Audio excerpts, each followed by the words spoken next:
Hello everybody, welcome back to my channel. Today I have a different kind of video in that I won't be talking about tropical orchids. I actually am going to show you something with temperate orchids today. So this orchid is known as Bletilla striata, or the hardy Chinese ground orchid. It's found, I'm assuming, in China. But anyways, so the cool thing about this orchid is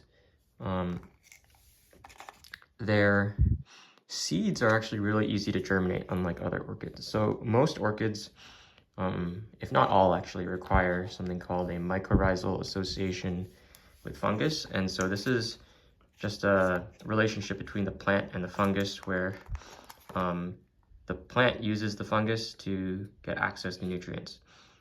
And I think in a lot of orchid species, this interaction is very species specific, and so you need a very specific species of fungus, or along with that specific species of orchid it's usually associated with. But with this species, it seems to be pretty generalist in that it accepts a variety of fungi.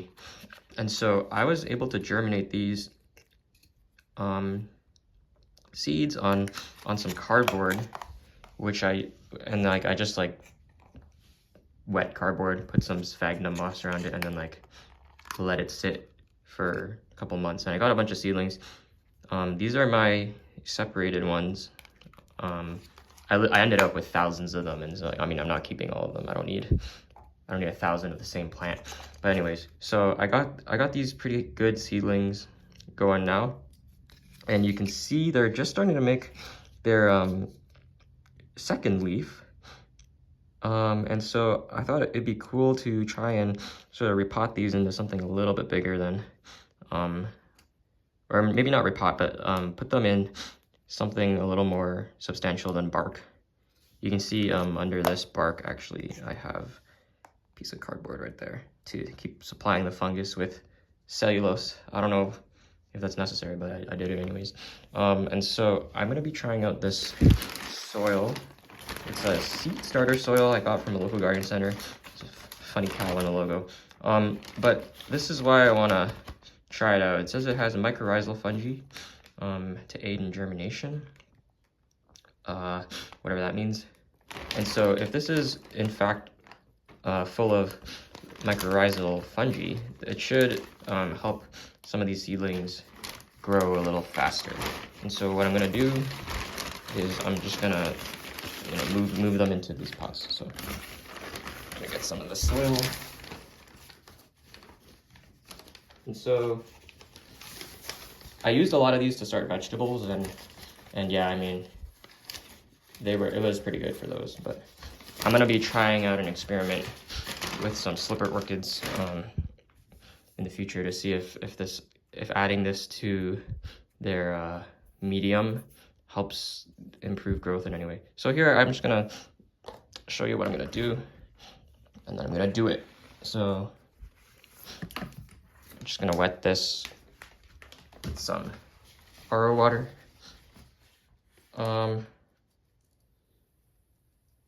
Because it's really dry, I'm gonna need to let this sort of soak it in for a bit.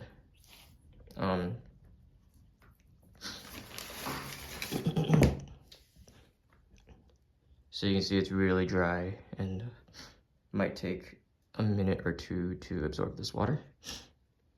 But in the meantime, I'll show you some of these seedlings. So I showed you the ones in bark, but I also have some here in, I guess this is soil. Some of these are, yeah, where did I get this soil? The soil is from, I think just bulk soil that I ordered for outdoor garden beds.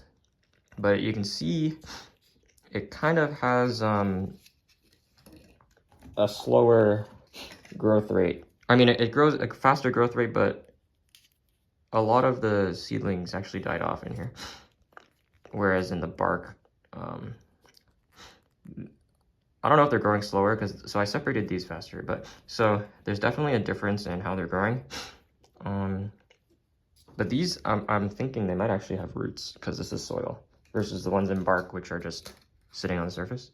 And so I'm gonna see what's going on with these once the soil soaks up this water. So I'm actually gonna just mix it around a little bit with some tweezers to speed it up. So just a little bit of agitation should quicken the process. Yeah, so. Okay. So what this might be telling me is that it might need a little bit more water. So set this down.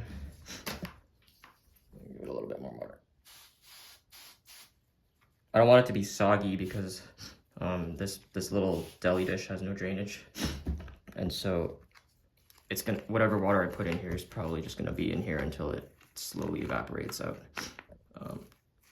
of the little gap from the lid.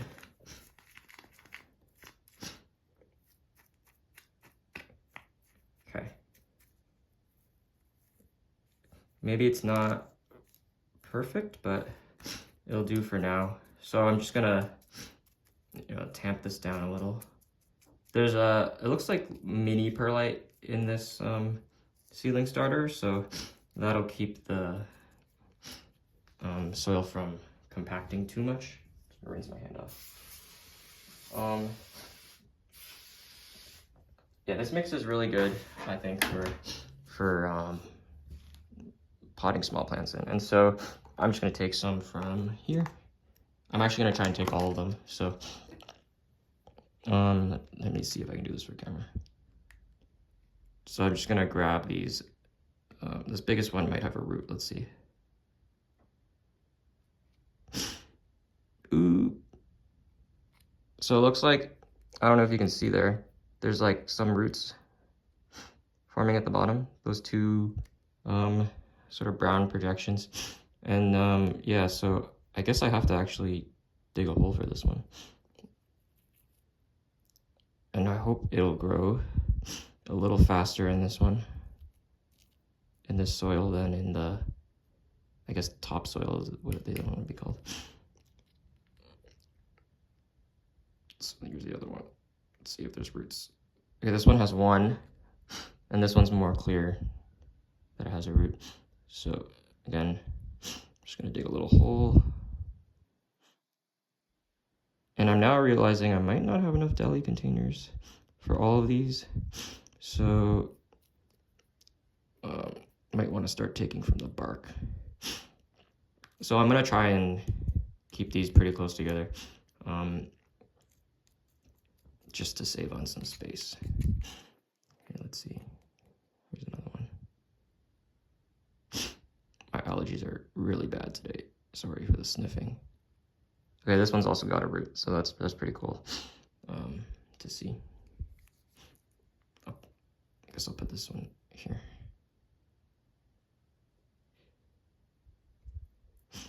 I have been trying to grow orchids, other types of orchids from seed, in tissue culture, so sterile conditions and the very nutrient high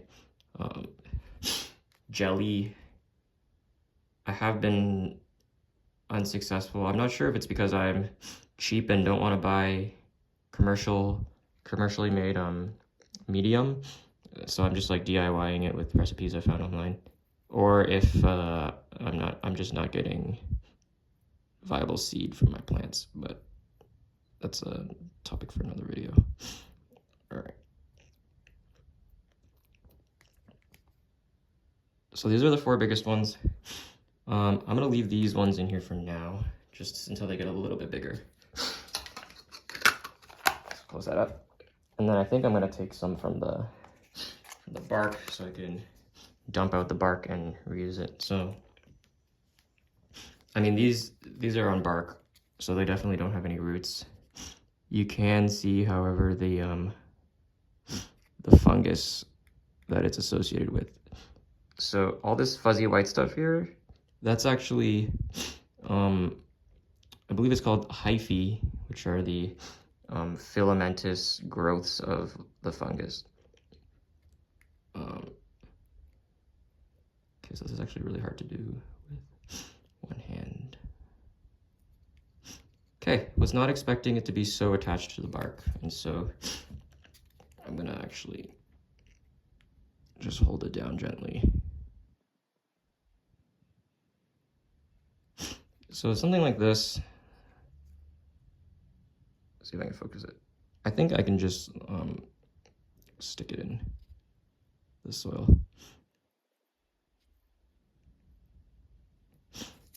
Like that. So as you can see, these are approximately the same size, but one has roots and the other one just has all this fungus. There's two here, it might get stuck. I'll just put it apart. There's one stuck to my finger. And I'll just place this down. So if you have this plant, it's called Bletilla striata. It's pretty common at garden centers, so you can probably find it there. This is kind of just a fun thing you can try doing if you get seed pods. So I didn't pollinate it myself. So either it self-pollinated or you know, something pollinated it for me. But it's really cool to just like see this happening. I don't know. At least I found it. It's really cool.